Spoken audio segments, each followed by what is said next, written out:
وعلى آلك وأصحابك يا حبيب الله وعلى آلك وأصحابك يا حبيب الله الصلاة والسلام عليك يا نبي الله الصلاة والسلام عليك يا نبي الله وعلى آلك وأصحابك يا نور الله وعلى آلك وأصحابك يا نور الله نويت سنة الاعتكاف نويت سنة الاعتكاف. فرمان مصطفیٰ صلی اللہ تعالی علیہ وسلم ہے کہ جو مجھ پر درود پاک پڑھتا ہے بروز قیامت میں اس کی شفاعت فرماؤں گا. صلو علی الحبیب صلی اللہ تعالی علی محمد. ہر درد کی دوا ہے صلی علی محمد، تعویذ ہر بلا ہے صلی علی محمد. سبحان قرب اللہ. خدا ہو حاصل جنت میں ہو وہ داخل، جس نے لکھا پڑھا ہے صلی علی محمد.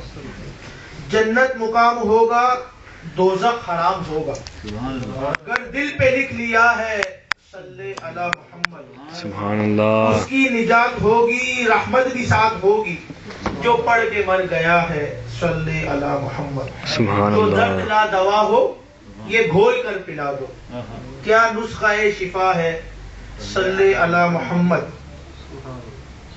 جانے بھی دو عطار کو رضوان روک ہم کو، سینے پہ لکھ لیا ہے صلی علی محمد. سبحان اللہ. صلی اللہ تعالی علی محمد. حضرت سیدنا ابن عباس رضی اللہ تعالیٰ عنہ سے مروی ہے کہ ایک نبی علیہ السلام نے اپنے پروردگار عز و جل کے دربار میں عرض کی کہ اے میرے رب، مومن بندہ تیری اطاعت کرتا، تیری عبادت کرتا، تیری نافرمانی سے بچتا، لیکن تو اس کو آزمائشوں میں مبتلا فرما دیتا ہے، دنیا کو اس سے لپیٹ لیتا ہے. جبکہ جو نان مسلم ہیں، جو کافر ہوتے ہیں، وہ تیری فرما برداری نہیں کرتے، وہ تیری عبادت بھی نہیں کرتے، کھلے عام تیری نافرمانی کرتے ہیں، جس سے تو نے منع کیا وہ کام کرتے ہیں، لیکن پھر بھی تو دنیا کو ان پہ فراغ کر دیتا ہے، ان کو طرح طرح کی آسائشیں مہیا فرماتا ہے. آخر اس میں کیا حکمت ہے؟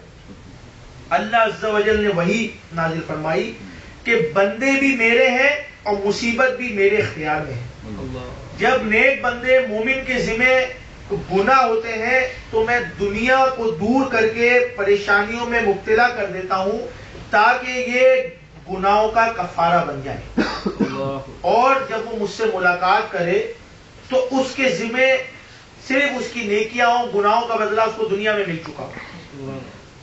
جبکہ کافر دنیاوی حساب سے کچھ نیکیاں کر لیتے ہیں، کوئی چیریٹی چلا لیتے ہیں، کوئی مطلب بظاہر جو ہے وہ نیک کام کرتے ہیں، لیکن جنت ان کے لیے نہیں ہے. جنت تو مومن اور مسلمانوں کے لیے، تو ان کو دنیا میں ہی دے دیا جاتا ہے ان کا سارا کچھ، تاکہ جب وہ مرنے کے بعد اللہ عز و جل کی بارگاہ میں حاضر ہو تو ان کو جو کچھ کیا تھا ان کو دنیا میں مل چکا ہو، اب ان کے ذمہ صرف گناہ ہو، ان کی وجہ سے ان کو جہنم میں پھینک دیا جائے. میٹھے سارے بھائیوں، مصیبت کی عجیب حکمت ہم نے ملاحظہ فرمائی. آج جس سے ملو، آج تک کوئی ایسا مجھے نہیں ملا ہے، آپ کو بھی نہیں ملا ہوگا، جو کہ یار میں ہر طریقے سے ٹھیک ہوں، میرے گھر میں کوئی پریشانی نہیں، نہ میرے باپ کو، نہ میری ماں کو، نہ میری اولاد کو، نہ دادا کو، نہ میری بیوی کو، ہر کوئی پریشان ہے، کسی نہ کسی مصیبت میں مبتلا ہے. اب خالی وہ شکایت کر دے، کچھ بات کر دے تو چلو چلتا ہے. اب وہ یہ نہیں کرتا، وہ بڑا اچھلتا ہے، پھدکتا ہے، پتہ نہیں کبھی اس کو سنائے گا، کبھی اس کو سنائے گا، معاذ اللہ کفر بھی بک دیتا ہے، اپنا ایمان بھی کھو دیتا ہے. مثلا کاروبار میں نقصان ہو گیا، بیٹے کا انتقال ہو گیا، گاڑی چوری ہو گئی، کوئی جادو ہو گیا، تنگدستی آ گئی، کاروبار چلا گیا، بچہ نافرمان ہے، بیوی چلی گئی، آنکھ چلی گئی، شوگر کی بیماری، دل کی بیماری، گردے خراب ہو گئے، قرضہ بڑھ گیا، طلاق ہو گئی. دعا کرو بھائی، پھر تھوڑی دیر بعد یار دعا کرو، پتہ نہیں میرا قصور کیا ہے. مطلب آپ یہ عموماً سنتے ہیں کہ ہمیں بھی ٹکرتے ہیں، آپ کو بھی ٹکرتے ہیں، یار میں تو کچھ کرتا ہی نہیں ہوں، آپ کو پتہ ہی ہے، آپ کو پتہ میں کچھ کرتا ہی نہیں ہوں، پتہ نہیں میرے اوپر ہی کیوں پریشانی آتی ہے، میرے اوپر ہی یہ کیوں مصیبت آتی ہے، میرا قصور کیا ہے، یار میں تو کوئی نافرمانی کے کام ہی نہیں کرتا، پتہ نہیں مجھ پہ کیوں مصیبت آ رہی ہے، بیوی میری نہیں سنتی، بچے میرے نہیں سنتے، گھر میں میرے جو ہے وہ پرابلم ہی کھڑی ہوئی ہے. اب جو یہ کہتا ہے کہ بھائی میرا قصور کیا ہے, مجھ پہ اتنا غم کا پہاڑ ٹوٹ گیا, میں ہی ملا ہوں جو سارا کچھ میرے ساتھ ہو رہا, اس کے کان میں جا کے پوچھے کہ بھائی تو فجر کی نماز پڑھتا ہے, تو جواب ملے گا نہیں, نماز عرصہ ہو گیا فجر کی نماز.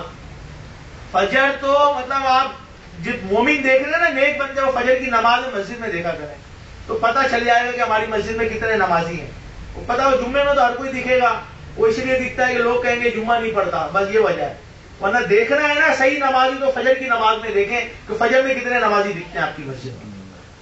اچھا نماز پڑھتے نہیں, آپ بولتے ہیں یار میرا قصور کیا ہے, ٹھیک ہے بھائی گانے تو نہیں سنتے, یار گانے کیوں نہیں, اب گاڑی میں بیٹھو 2 گانے, دکان میں ہم گانے نہیں لگائیں گے تو کسٹمر کیسے آئے گا, اپنے ریسٹورینٹ میں میوزک نہیں لگائیں گے, فلمیں نہیں چلائیں گے تو کسٹمر کیسے آئے گا. یار گانے تو سننے پڑتے ہیں, کیا کریں, بچے بھی سنتے ہیں, ہم بھی سنتے ہیں. اب لوگ برا نہ جانے, ہم اپنے موبائلوں میں میوزیکل ٹیون کی صورت میں گانے سنتے ہیں, اس کو مسجد میں بھی لاتے ہیں, نماز ہو رہی ہوتی ہے تو میوزک بج رہی ہوتی ہے. کیا کریں یار, اب میوزک کا دور ہے. تو آپ فلمیں نہیں دیکھتے ہوں گے, ڈرامے بھی نہیں کہ یار جھوٹ کی بولے مولوی صاحب, فلمیں بھی دیکھنی پڑتی ہے, تھکے ہوئے آتے ہیں, دن بھر کام ہوتا ہے, مغز ماری ہوئی بھی ہوتی ہے, تو کیا کریں, ہمیں فلمیں بھی دیکھنی پڑتی ہے, تھکن کو دور جو کرنا ہے. آپ فلمیں بھی دیکھتے ہو, آپ ڈرامے بھی دیکھتے ہو, آپ گانے بھی سنتے ہو, آپ نماز بھی نہیں پڑھتے. داڑھی, ابھی داڑھی کیا عمر ہے یار, 60-70 سال کے ہوں گے پھر داڑھی رکھیں گے.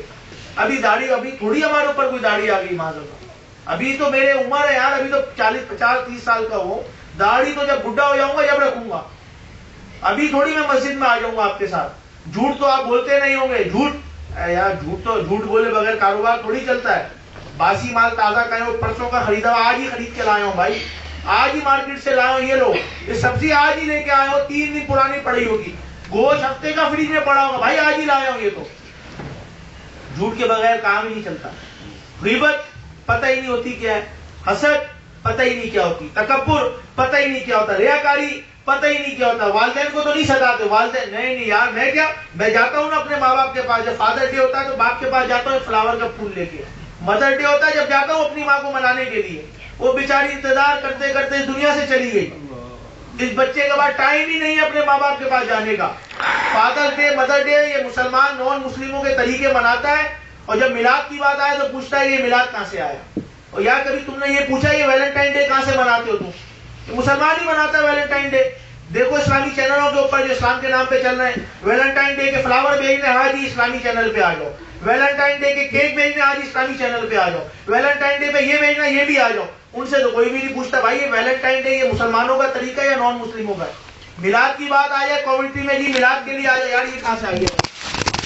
ویلنٹائن ڈے کوئی بھی نہیں پوچھتا, ایسٹر کوئی بھی نہیں پوچھتا, کرسمس ہم مناتے ہیں, ہمارے گھروں میں کرسمس ٹری ہوتے ہیں, ڈیکوریشن ہوتی ہے, کوئی بھی نہیں پوچھتا. اپنے آپ کو مسلمان کہلانے والے ہمارے پاس آگے کہتے ہیں یار یہ میلاد کہاں سے مناتے ہیں, تو پھر ہم بھی پریشان ہو جاتے ہیں یار یہ کہاں سے مناتے ہیں. والدین بیچارے پال پوس کے ہمیں پڑھا کرتے ہیں, ٹائم ہی نہیں ہے والدین کو دینے کا, پوچھنے کا ٹائم ہی نہیں ہے والدین کا. بدنگاہی تو نہیں کرتے یار, کیا کریں, اب دوست لے کے جاتے, ہم بھی جاتے سٹی سینٹر میں.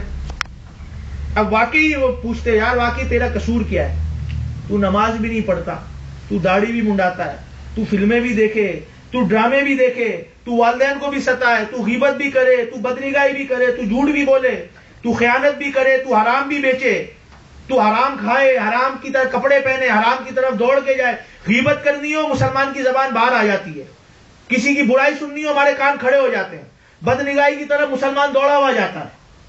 پھر آپ بولتے ہیں یار میرا قصور کیا ہے. مطلب اتنا کچھ کر کے بھی ہم بولے یار ہمارا قصور نہیں ہے, تو قصور کہتے کس کو ہے. واقعی بھائی تمہارا قصور کیا ہے, کہ ہمارے جرموں کی, ہمارے قصوروں کی فہرست تیار ہونا, یہ بڑھ جائے سب کچھ. پھر بھی قربان جائے اپنے رب کے اوپر, اتنا کریم ہے, اتنی نافرمانی کے باوجود بھی ہمارا رزق ہمیں دے رہا ہے. کھانا کھاتے ہیں نا تو ہضم ہو جاتا ہے, ان کو جا کے دیکھیں جو اسپتال میں کھا بھی نہیں سکتے, سانس کی نالی لگی ہوئی ہے, ان سے دیا جاتا ہے, نکالنے کے لیے بھی نالی لگی ہے. ہم کھاتے ہیں ہضم ہو جاتا ہے, ایک نس خراب ہو جائے نا تو ہم تڑپ اٹھتے ہیں. یہ رب کا کرم ہے ہمارے اوپر کہ اتنی نافرمانی کرتے پھر بھی ہم ٹھیک ٹھاک چل رہے ہیں. ان کو دیکھو جن کے پاؤں ہی نہیں ہیں, ان کو دیکھو جن کی آنکھیں نہیں ہیں, ان کو دیکھو جن کے ہاتھ نہیں ہیں. ہم ایسے ہی شکوہ کر رہے ہوتے, او ہو یار میرے سر میں درد ہو گیا, یار دکھ رہا ہے. نزلہ ہو رہا ہے, ناک پوچھ رہے ہوں گے, بھائی دکھ رہا ہے, او ہو نزلہ ہو رہا ہے, یار دکھ رہا ہے بھائی نزلہ ہو رہا ہے, خاموش ہو جاؤ. نہیں نزلہ پوری دنیا میں ڈنڈورا پیٹ رہے ہوں گے, کیا یہ نزلہ ہو گیا بھائی, نزلہ ہو گیا. حدیث پاک میں ہے کہ مومن پہ جب کسی کی جان یا مال پہ کوئی مصیبت آئی اور اس نے اس پہ صبر کیا، خاموش رہا، تو اس کے لیے کیا ہے میٹھے اسلامی بھائی؟ اس کے لیے مغفرت کی بشارت ہے، تو اس کی مغفرت کر دی جائے گی۔ جس کے اوپر کوئی مصیبت آئے، ہم تو پوری دنیا میں ڈنڈورا پیٹتے ہیں، پھر کوئی آگے کہتے ہیں یار بھائی صبر کرو، ہاں یار اب تو صبر ہی ہے، یار اب کہے گا صبر ہے؟ صبر کا مطلب ہے کہ آپ کو جو صدمہ پہنچا اس پہ خاموش ہو جائے۔ ہم نے پاکستان سے یہاں تک پوری دنیا میں فون کھڑکا دیے، اس کے بعد بولتے ہیں ہاں یار اب تو صبر ہی کرنا ہے، یار اب کہے گا صبر؟ وہ باپ کا انتقال ہو یا باپ بیٹا ایسا پھدک رہا ہو، یار تو بڑی محبت کرتا ہے باپ سے اپنے، ادھر پھدک رہا ادھر رو رہا ہے، لوگ کہتا ہے بڑی محبت کرتا ہے، وہ یار یہ دیکھو وہ اس کو بتا رہا باپ، 3 دن کے بعد جا کے دیکھو وہی فلمیں دیکھ رہا ہوگا، 1 ہفتے کے بعد جا کے دیکھو وہی سینما گھر میں بیٹھا ہوا ہوگا۔ لوگ کہ 1 ہفتے، یہ تیری باپ سے محبت ہے، 30-40 سال باپ نے پال پوس کے بڑا کیا، 3 دن گزرے نہیں ہے گھر پہ آ کے فلمیں دیکھ رہے ہو، تو پھر بھی بولتے ہمارے گھر میں رحمت ہی نہیں آتی، ہمارے گھر میں برکت ہی نہیں آتی۔ یار رحمت اور برکت آئے گی کیسے بھائی؟ 3 اصول ہیں گھر میں، اللہ کی رحمت کے برکت کے راستے خود بند کر دیے۔ ایک حدیث پاک میں، جس گھر میں کتا ہو، شکار کے علاوہ رکھا ہو شوقیہ، رحمت کے فرشتے نہیں آتے۔ دوسرا، تصویریں لگی ہو، ہاں یہ باپ ہے میرا چلا گیا، یہ دادا ہے اس لیے لگائی ہوئی ہے، پیر صاحب ہے ان کی تصویر لگائی ہوئی ہے، برکت کہاں سے آئے گی بھائی؟ کوئی 11ویں والے پیر ہیں ان کی تصویریں معاذ اللہ ایسے ہی بنا بنو کے ہمارے گھروں میں لٹکی ہوئی ہے۔ کوئی کسی کو دیکھو تو ڈرائنگ روم میں اپنی بیوی کی تصویر لگا کے رکھا ہوا ہوگا، آؤ اور میری غیرت کا جنازہ دیکھو، کہ جو آئے وہ بدنگاہی کرے، یہ دیکھو میری بیوی ہے کیسی لگتی ہے، مطلب کچھ ہے ہی نہیں، سوچ ہی نہیں ہے ہماری، احساس ہی نہیں ہے کہ یہ گناہ ہے۔ دکھا رہے ہیں تصویریں لگائی ہوئی ہے ڈرائنگ روم میں بڑی بڑی، کوئی دادا کی لگائی ہے، کوئی پوتے کی لگائی ہے، پتہ نہیں کیا ہے، برکت کہاں سے، رحمت کہاں سے آئے گی؟ رحمت بند ہو جاتی ہے جس گھر میں تصویریں لگی ہوں۔ تیسرا، جس گھر میں ناپاک ہو، اب بات تو یہ پاک ہونا ہی نہیں آتا ہمیں، دعوت اسلامی والے کہہ کے تھک گئے بھائی 3 دن قافلے میں آ جاؤ، کم از کم پاک ہونا سکھا دیں گے، پھر آپ بولتے ہو میرا قصور کیا ہے؟ یار پاک ہی نہیں ہو، گھر میں رحمت ہی نہیں آ رہی ہے، جن ہی چپٹیں گے اور کیا ہوگا؟ گھر میں مصیبت آئے گی، جنات آئیں گے، پریشانی آئیں گی، آفتیں آئیں گی، اسی لیے آئیں گی۔ ہمیں پاک ہونا نہیں آتا، کپڑے پوچھ لو تو پاک کیسے کرتے تو پتہ ہی نہیں ہے، اپنے آپ کو پاک کرنا کیسے کسے کہتے ہو تو ہمیں پتہ ہی نہیں ہے۔ 50 سال سے نمازیں پڑھ رہے، مسجد کی پہلی صف میں پاک ہونا آیا ہی نہیں، ناپاک کے ناپاک اس دنیا سے چلے جائیں گے، پھر بھی آپ بولو یار میرا قصور کیا ہے؟ اور قصور کس کو کہتے ہیں میٹھے اسلامی بھائیوں؟ کیا یہ بھی جرم نہیں ہے؟ کیا اتنا کچھ ہونے کے باوجود بھی صبر ہم سے ہوتا نہیں ہے؟ کوئی پریشانی آ جائے، کیا تھا روایت میں کہ پریشانی آ جائے چپ ہو جاؤ، خاموش ہو جاؤ، مغفرت کی بشارت ہے۔ لیکن ہم تو پوری دنیا کو، اور قرآن پاک میں کیا ہے میٹھے اسلامی بھائیوں؟ یا ایھا الذین آمنوا استعینوا بالصبر والصلاۃ، اور صبر اور نماز سے مدد چاہو، ان اللہ مع الصابرین، بے شک اللہ عز و جل صبر کرنے والوں کے ساتھ ہے، یہ بے صبروں کے ساتھ نہیں ہے۔ ہم ایسے ہی پھدکتے رہتے ہیں، آج تک ہماری کوئی پریشانی کوئی تکلیف ہوئی ہو کبھی پتہ ہے کہ ہم نے کسی کو نہ بتایا؟ تو سب کو پتا ہوتا ہے، اللہ عز و جل صبر کرنے والوں کے ساتھ ہے۔ قرآن پاک فرما رہا ہے، ہم بے صبر بنے گھوم رہے ہیں، ہمیں کچھ ہوتا ہی نہیں ہے، ہر پریشانی ہر مشکلات اچھا گمان ہی نہیں ہے۔ یار ہم پیدا ہوئے ہمارے پاس تھا کیا؟ ننگے پیدا ہوئے، کپڑے بھی نہیں تھے، ہمارے رب نے کپڑے